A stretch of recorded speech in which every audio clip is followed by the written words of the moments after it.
Hello students, कैसे हो आप सब? Better, happy, healthy? ओके, तो let us start our topic and today we are going to our new topic that is GST. अब हम करेंगे accounting for GST. Accounting for GST नाम सभी ने सुना होगा, जीएसटी। और जीएसटी की फुल फॉर्म क्या है हमारी? Goods service tax, goods and services tax. ठीक है, तो 24 मार्च 2017 को पार्लियामेंट में एक्ट पास हुआ था जीएसटी का। जो एक्ट पास हुआ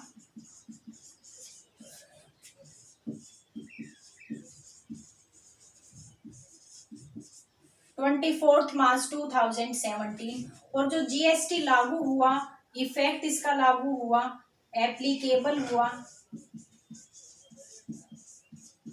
जुलाई 1, 2017।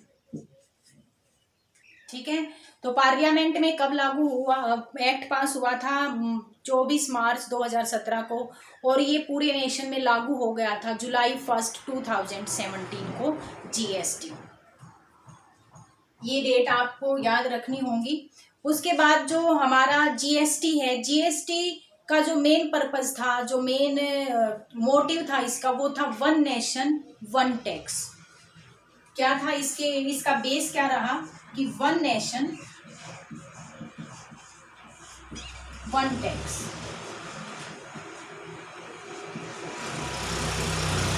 ये था इसका मेन मोटिव कि बहुत सारे इनडायरेक्ट टैक्सेस थे, जो किसी स्टेट में अलग रेट थी, किसी दूसरे स्टेट में अलग रेट थी। तो जो जीएसटी का मेन जो पर्पस रहा वो रहा कि जब एक ही कंट्री है तो उसके अंदर सारी जो रेट है टैक्सेस की वो सेम होनी चाहिए, इक्वल होनी चाहिए, ताकि यूनिफॉर्मेलिटी लाई जा सके, पूरे देश में टैक्स में समानताएं लाई जा सके। तो इसका मेन वो था कि वन नेशन वन टैक्स। अब जितने भी इनडायरेक्ट टैक्सेस हैं, इनडायरेक्ट, ध्यान से दीजिए, इनडायरेक्ट टैक्सेस को मर्ज कर दिया है into only one tax that is called GST. सभी इनडायरेक्ट टैक्सेस को शामिल कर दिया है किसमें? जीएसटी में मर्ज कर दिया है। ठीक है, और जो जीएसटी की जो रेट्स है वो पूरे कंट्री में, पूरे नेशन में सेम है, रेट सेम है। तो वन नेशन वन टैक्स, सभी बहुत सारे टैक्सों को मिला के एक टैक्स बना दिया, एक टैक्स की रेट सभी पूरी कंट्री में सेम रखी गई है। तो ये था हमारा जीएसटी। तो जब अब हम अकाउंटिंग भी करेंगे जीएसटी की, पहले ये देखेंगे कौन कौन से टैक्स थे। बहुत सारे स्टेट लेवल के टैक्स थे, बहुत सारे सेंट्रल लेवल के टैक्स थे जो हमने जीएसटी में मर्ज कर दिए। तो देखिए सेंट्रल लेवल के कौन कौन से टैक्स थे जो हमने जीएसटी में मर्ज कर दिए हैं।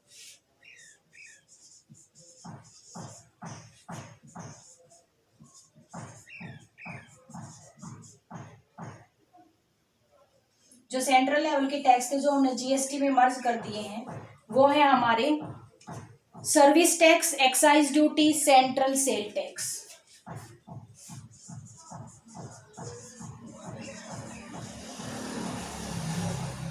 Central sale tax, service tax, excise duty, ये हमारे सेंट्रल लेवल के टैक्स थे जो हमने जीएसटी में मर्ज कर दिए। ये इनडायरेक्ट टैक्स हैं, तीनों ही तीनों हमारे क्या हैं? इनडायरेक्ट टैक्स हैं, और इनको हमने जीएसटी में मर्ज कर दिया। ठीक है, जीएसटी में हमने इनको मर्ज कर दिया। ये सेंट्रल लेवल के थे। अब स्टेट लेवल के कौन कौन से टैक्स थे?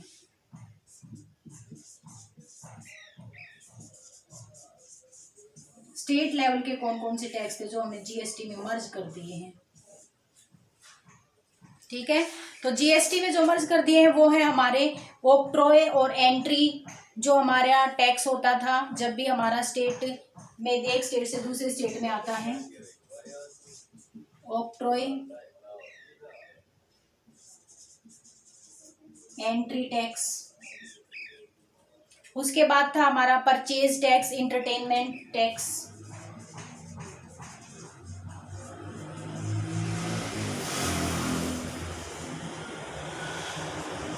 Entertainment tax. उसके बाद है हमारा वैट, वैल्यू एडेड टैक्स। उसके बाद था हमारा टैक्स ऑन लॉटरी और luxury tax, tax on lottery, और एक है हमारा लग्जरी टैक्स।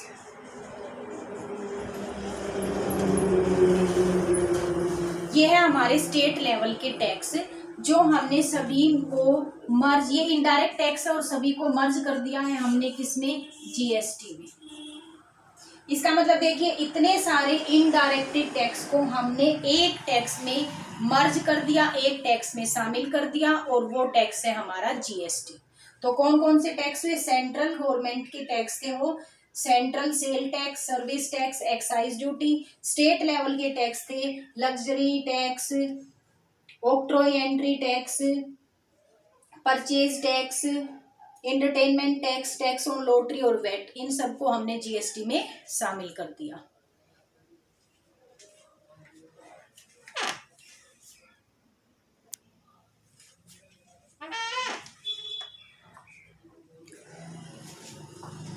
तो ये सारे टैक्स हमने जीएसटी में मर्ज कर दिए हैं। अब कोई इनडायरेक्ट टैक्स अलग अलग नहीं लगेगा, सिर्फ एक टैक्स लगेगा, that is GST, goods service tax. अब इसके स्लैब देखते हैं, रेट देखते हैं कि जीएसटी की जो रेट्स हैं वो हमने पहले ही बोला है कि पूरी कंट्री में सेम रेट होंगी, ठीक है। तो रेट देखते हैं कितनी निर्धारित कर रखे हैं। देयर आर 5 स्लैब, 5 जो रेट हैं टैक्स की वो डिसाइड कर रखी हैं अकॉर्डिंग टू गुड्स। तो फर्स्ट ऑफ ऑल है जो हमारे इसेंशियल गुड्स हैं उनके लिए हमारा 0% जीएसटी लगेगा। इसेंशियल आइटम्स जैसे हमारा इंक्लूडिंग फूड है, ठीक है, तो क्लॉथ है, इसके ऊपर हमारा 5 स्लैब हैं।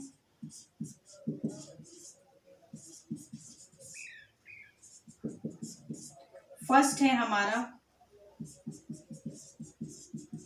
इसेंशियल गुड्स, कोई जीएसटी नहीं लगेगा, 0%। इसेंशियल गुड्स पे 0% का स्लैब रखा गया है, उस पे जीएसटी से वो फ्री कर दिया गया है। उसके बाद है हमारा सेकंड है कॉमन यूजेज आइटम्स, 5% लगेगा इस पे हमारा second category common use items, 5% GST लगेगा कॉमन यूज पे, जो नॉर्मली पर्सन यूज करते हैं, नॉर्मल जो है एवरेज पर्सन होते हैं जिनकी इनकम, तो 5% लगेगा उन पे। उसके बाद है हमारा स्टैंडर्ड रेट, गुड्स जो होता है हमारा स्टैंडर्ड,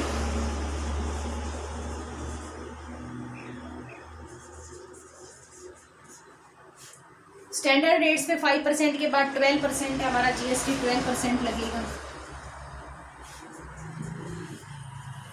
जो हमारा फोर्थ स्लैब है वो है हमारा maximum goods and all services standard rate. Service का हमने फोर्थ कैटेगरी में रखा है, ठीक है। तो जो हमारे मैक्सिमम गुड्स हैं और सर्विसेज हैं, maximum goods and all services, ध्यान दीजिए सभी सर्विसेज पे जो स्टैंडर्ड रेट की हैं, all services of standard rate 18% लगेगा। एंड जो फिफ्थ है, जो सबसे ज्यादा रेट है, उसमें हमारा आ जाएगा लग्जरी आइटम्स एंड टोबैको, उस पे आएगा 28%।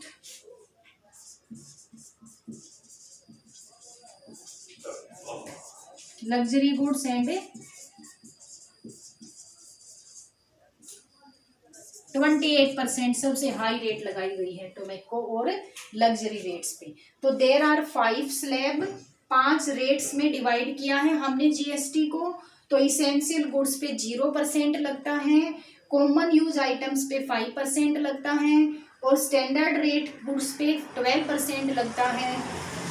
Maximum goods and all services पे 18% लगता है, और लग्जरी गुड्स और टोबैको पे 28% लगता है। ये आपको याद रखना होगा, ये रेट्स भी आपको याद रखनी होगी। तो जीएसटी में नॉर्मली जो जीएसटी सभी गुड्स और सर्विसेज पे लगता है, एक पेट्रोलियम को छोड़ के, और दूसरा है हमारी जो भी लिक्विड होती है, एल्कोहल होती है, जो ह्यूमन बीइंग के कंजम्पशन के लिए यूज करते हैं एल्कोहल को, उसको छोड़ के, दो प्रोडक्ट को छोड़ के बाकी सभी गुड्स और सर्विसेज पे जीएसटी लगता है। तो कौन से दो छोड़े हमने, पेट्रोलियम और एल्कोहल। जब जीएसटी लगता है, ये लगता है हमारा supply of goods and services पे, ठीक है। जीएसटी कब अराइज होता है, ऑन द सप्लाई, सप्लाई का मतलब है sale, sale of goods and services पे जीएसटी हम लगाते हैं।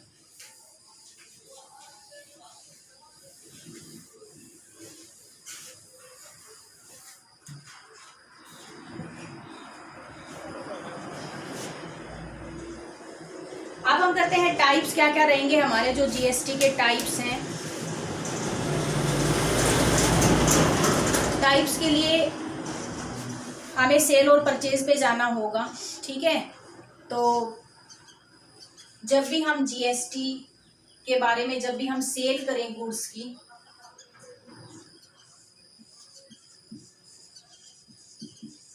एक परचेज होती है, दूसरी तरफ सेल होती है, ठीक है। तो जब भी हम परचेज करें, देखिए परचेज के टाइम हमें जीएसटी पे करना होगा। ध्यान से देखिए इन पॉइंट्स को। जब हम परचेज कर रहे हैं तो हमने गुड्स की कीमत को भी पे करना है और साथ साथ जीएसटी भी पे करना है। किसको पे करेंगे, सेलर को पे करेंगे। ये जो परचेज के टाइम जो हमने जीएसटी पेड किया है, इसको हम इनपुट जीएसटी बोलते हैं। नाम है इसका इनपुट जीएसटी। अगर नाम आ जाता है इनपुट जीएसटी, इसका मतलब इनपुट जीएसटी हमने पे कर रखा है परचेज पे। दूसरी तरफ आइए, जब हम सेल करते हैं, सेल करेंगे तो अमाउंट हमें रिसीव होगा, अमाउंट के साथ साथ हमें जीएसटी भी रिसीव होगा, कलेक्ट होगा। हम जीएसटी कलेक्ट करेंगे at the time of cell.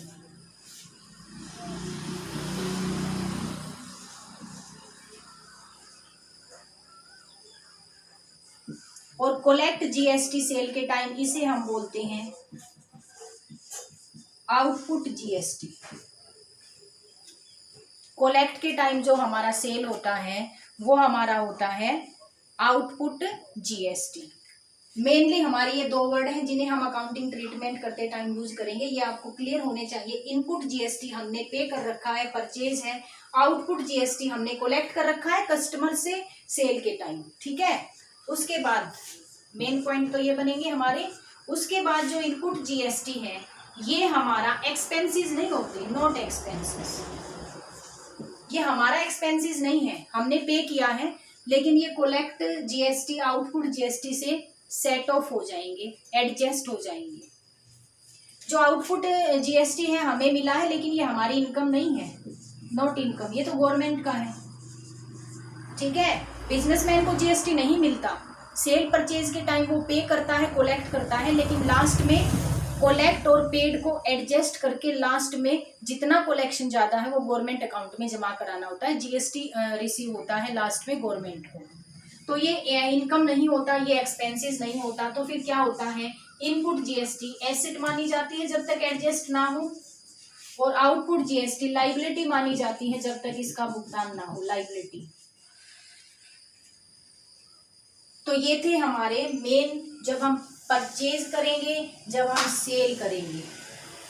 तो जब हम परचेज करते हैं तो जीएसटी पेड करते हैं, इसे इनपुट जीएसटी कहते हैं। ये वर्ड आपको याद हो जाने चाहिए कि इनपुट और आउटपुट जीएसटी क्या होता है। ये हमारा एसेट होता है, एक्सपेंसेस नहीं होती, ये हमारी लाइबिलिटी होती है, इनकम नहीं होती। और जब लास्ट में at the end of the year हम क्या करते हैं कि हमारा जो भी इनपुट है, इनपुट को हम सेट ऑफ करते हैं अगेंस्ट आउटपुट जीएसटी से। एग्जाम्पल ले लेते हैं, मान लो हमने पे किया है 6000 का और हमारा जो कलेक्शन हुआ है कस्टमर से वो 10,000 का हुआ है। तो अब हम इसे सेट करेंगे 10,000 से, बचा हमारा कलेक्शन 4,000 रुपये, ये हम गवर्नमेंट अकाउंट में जमा करा देंगे, ठीक है। ये हम गवर्नमेंट अकाउंट में जमा करा देंगे जो हमारा कलेक्शन ज्यादा होगा।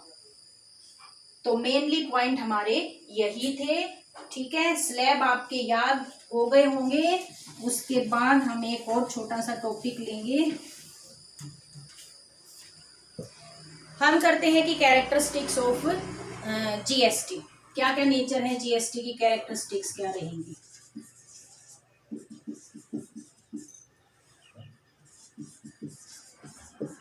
जो फर्स्ट पॉइंट है कैरेक्टरिस्टिक्स का वो है हमारा GST is A comprehensive indirect tax. कौन सा टैक्स है? Indirect tax. कॉम्प्रिहेंसिव क्यों बोल रही हैं? क्योंकि इसमें बहुत सारे इनडायरेक्ट टैक्स जो कि अभी हमने किए हैं को मर्ज कर दिया है और उन सभी की जगह एक टैक्स रख दिया है। कौन सा है? वो हमारा जीएसटी। तो जीएसटी इज ए कॉम्प्रिहेंसिव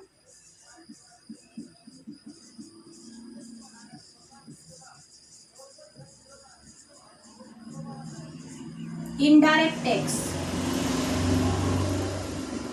अगर आपसे पूछा जाए जीएसटी डायरेक्ट टैक्स है या इनडायरेक्ट टैक्स है, तो GST is A indirect tax. बहुत सारे सेंट्रल और बहुत सारे स्टेट लेवल के टैक्सेस को मर्ज कर दिया है और इनडायरेक्ट टैक्सेस को मर्ज किया है इनटू जीएसटी। जो सेकंड कैरेक्टरिस्टिक्स है वो है हमारी यूनिफॉर्म जीएसटी रेट्स। अभी रेट हमने बताई थी, पूरी कंट्री में वही रेट लागू होंगी, ठीक है। कोई भी स्टेट इसे चेंज नहीं कर सकता। तो यूनिफॉर्म जीएसटी टैक्स रेट है 0% है, उसके बाद 5% है, 5 के बाद 12%, उसके बाद 18%, उसके बाद 28% और पूरे नेशन में सेम रहेंगी ये रेट। थर्ड जो पॉइंट है वो है हमारा GST paid is not a cost. GST जो हम पेड करते हैं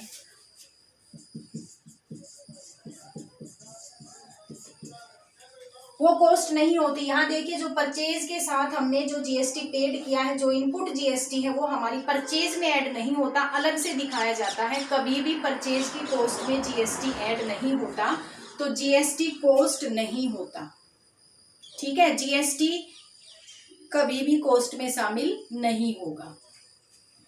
उसके बाद है आपका GST is a value added tax. GST is a value added tax. इसे हम एक एग्जांपल के द्वारा समझेंगे कि जीएसटी वैल्यू एडिड टैक्स कैसे है। मान लो ए और बी व्यक्ति हैं। ए कोई पर्सन है, बिजनेसमैन है, उसने परचेज किया है 10,000 का, ठीक है। इस पे 10,000 पे 5% उसने टैक्स दिया है, तो कितना बना? 5% टैक्स। और पे करेगा तो कौन सा हुआ? ये इनपुट हुआ। तो इनपुट टैक्स कितना हुआ? 5%, 500। उसके बाद इसने बी को सेल कर दिया और जब सेल किया तो ये 12,000 में सेल किया, ठीक है। 12,000 में सेल करेगा तो 12,000 पे 5% ही रेट वही रहेगा जीएसटी का, तो 5% आउटपुट जीएसटी से मिलेगा। Output GST 600।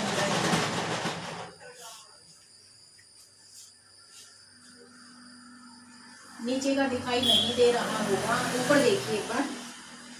ए ने जब परचेज किया तो उस पे 500 जीएसटी पे किया। ए ने जब सेल किया तो 12,000 में सेल किया है 5% के हिसाब से, तो 600 का जीएसटी उसने कलेक्ट कर लिया। ये तो हमारा इनपुट है जीएसटी, ये आउटपुट जीएसटी है। तो दोनों एडजस्ट हो जाते हैं। पहले ही बताया है कि जो इनपुट जीएसटी है आउटपुट से एडजस्ट हो जाता है, तो एडजस्ट करेंगे। आउटपुट जितना ज्यादा होता है वो गवर्नमेंट अकाउंट में पे करना होता है। अब ए को 100 रुपये पे करने हैं जीएसटी के। 500 उसने पे किए थे, 600 उसने कलेक्ट किए थे। कलेक्शन कितना ज्यादा है? पेड से 100 रुपये, तो 100 रुपये उसे गवर्नमेंट अकाउंट में जमा कराने हैं। यही है हमारा वैल्यू एडिड टैक्स। तो जो जीएसटी है वो वैल्यू एडिड टैक्स है।